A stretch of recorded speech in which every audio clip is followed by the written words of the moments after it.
Hi there.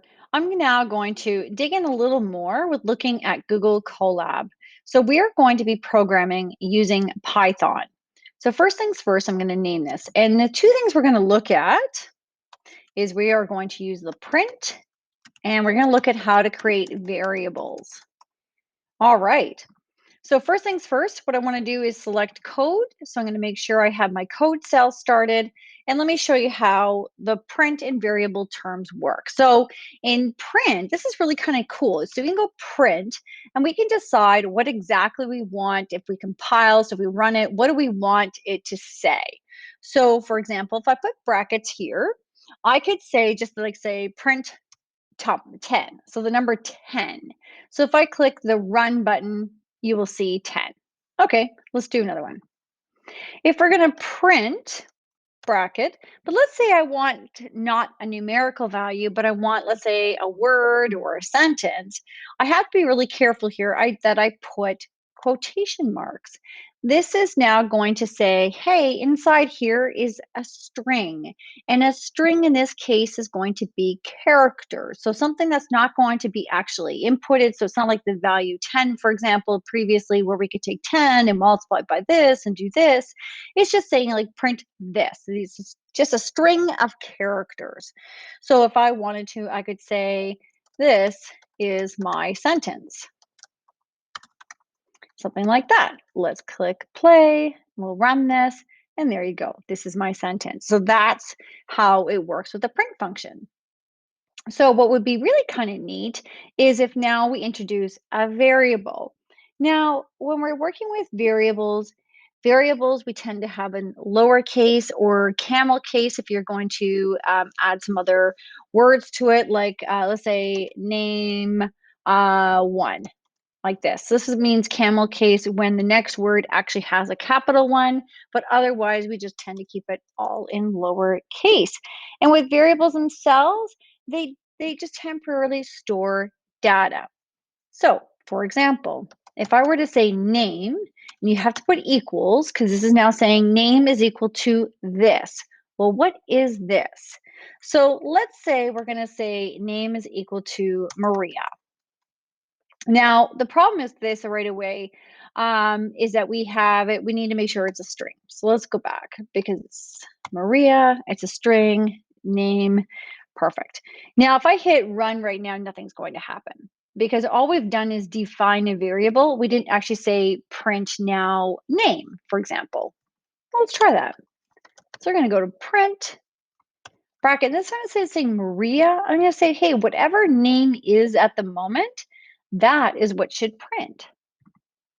And sure enough, there we go. Awesome.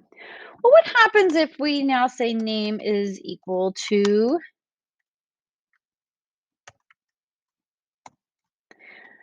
let's say Peter. Okay, fine. And now we print name. Let's see what happens. And run. Now, take a look. It's saying Maria and it's Peter. We could play this game. We could keep going because what's happening here, and let's go back, we have name is Maria, print that name. Name is now Peter. So when it says print name, it's not even going to even think about Maria anymore because this is what happens when we're programming. It's going to go in sequence.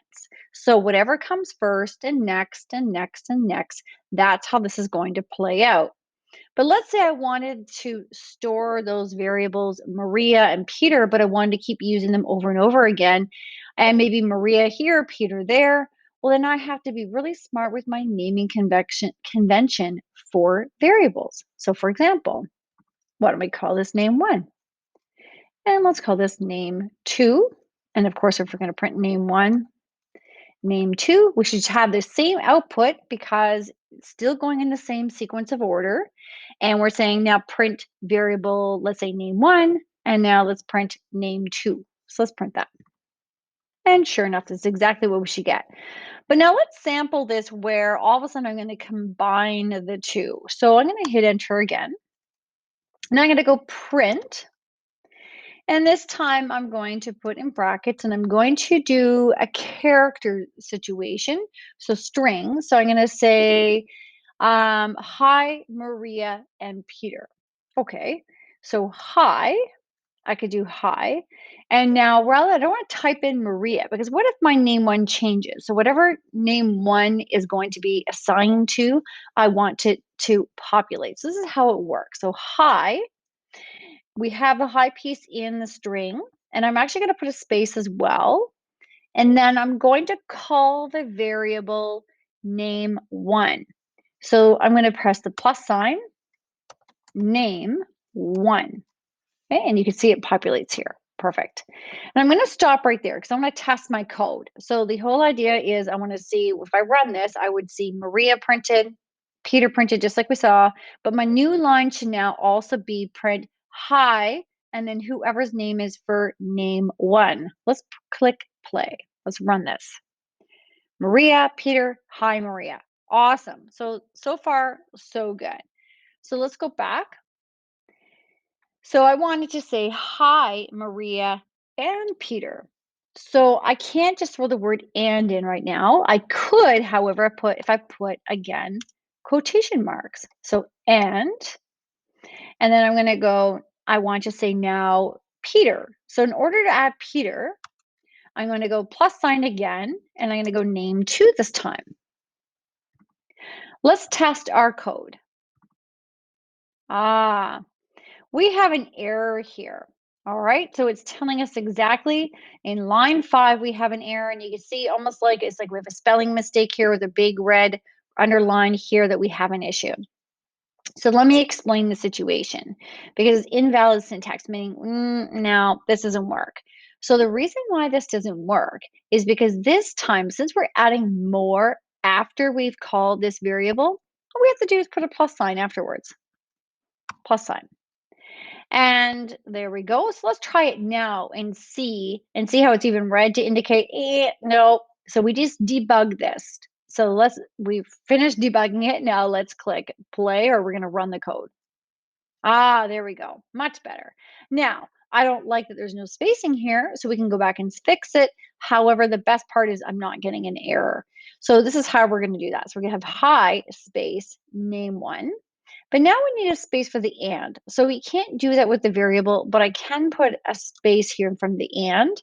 And anticipating here that I need also a space before the name Peter, I'm going to go like that. Now click that and we're going to run it. And that looks much, much better. Let's even finish this with a period.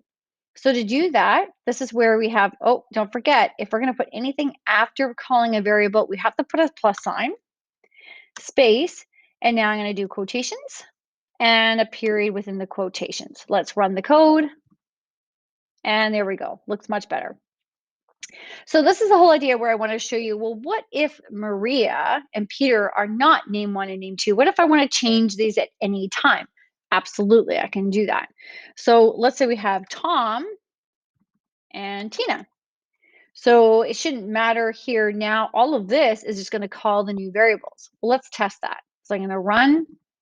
And sure enough, we can put in whatever names we want here and they will populate and run in our code because we have defined the variable name one and we're telling it this is what it's going to be and then print it. This is what variable name two is going to be and so on and so on. So you can have a little fun with that. So this is really about printing what you want to see, what you're going to execute here, and then now calling on variables. And they don't have to be string values, they can be numerical, and we'll show some examples of that in another video soon.